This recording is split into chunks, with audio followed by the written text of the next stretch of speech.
lot to be thankful for. Our family, our health, and wine. How to choose the best wine to pair with all of your savory sides. And of course, your show-stopping turkey.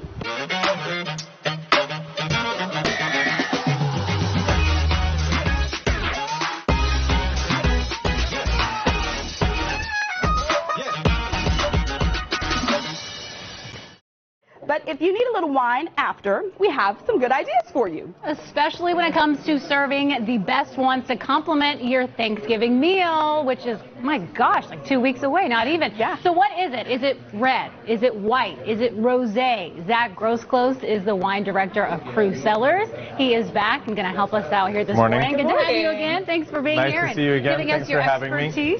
Yeah, absolutely. You know, I'm really looking forward to Thanksgiving. I know you guys are as well. I love eating all day long.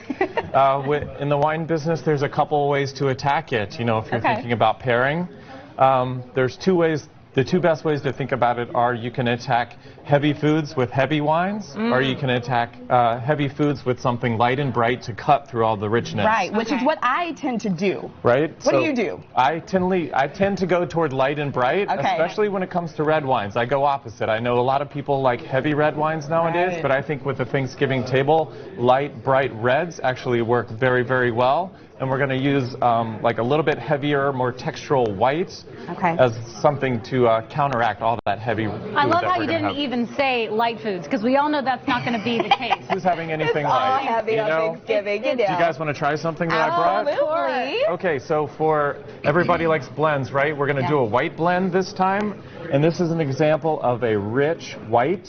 Big Salt. Yeah, this is called Big Salt. This is organically farmed grapes, a white blend from Oregon. Cheers. And this is an example of a textural white that's a little bit heavier and richer that'll be able to stand up to turkey. It also very good. Also has some fruit as well, so it can be able to stand up to cranberry, and then the like little sweet potato preparations that you might put together. It should be able to handle both of those things. I'm finishing just so we can go on to the next. This is actually a very good breakfast wine as well, don't you think? Well, we're having it for breakfast, so. Yeah, it's a very good breakfast wine. What else did you bring? Okay, so on the other tip, we said we wanted a light red. Right. So this is a grape called Gamay, and this is from eastern France. This is very... Gamay? Gamay, yes. If you ever drink Pinot Noir, this will be a nice alternative for you.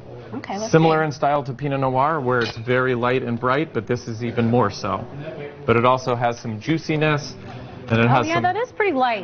And it has some very bright acidity, which will cut through the heaviness and the fat of everything that we're ingesting, like the gravy and, like I said, with the sweet potatoes. Okay, so both of these can go with just about anything on your Thanksgiving table, it kind of sounds like. Actually, these will go with anything, and I chose these styles of wine because they also can go as an aperitif. If you're just having a glass of wine while you're cooking, or while you're waiting for your guests to sit down, you can have this glass of nice fruity, full-bodied white, or you can have this light, bright red. It'll work both ways. You know what, Kendall? A lot of people, especially in our business, they are having Thanksgiving dinner with friends instead of family because they live so far away. So this is something good to bring as like a gift if you are going over to someone's house for that Thanksgiving meal or Christmas. Absolutely. And you, of course, can get all of these, both of these at Cru Cellars. What are the other two that you brought that we're not opening? Oh, that's sea salt. That's another one. That's another one of the Big Salt. This is another example of this style of wine. The grape is called Grenache, and it grows all over the south of France. But it's another example of a lighter, brighter red that's used to cut through all the fat and acidity. I like the label. You know, with acidity that you'll find on the Thanksgiving table. Very nice. Alternatively, if you want to go the traditional route, I brought some sort of against the grain choices. If you want to go the traditional route, of course, in America we produce a lot of Zinfandel. Right. So if you're somebody who just insists on having a big, full-bodied red, go pick out a Zinfandel, and that's the best way to go for the holiday table. Well, cheers to the holiday. Isn't this nice? Cheers. Thank you so much. And of course, cheers. You can always get help from Cru Cellars. You can check out their selection by going to crucellarstampa.com.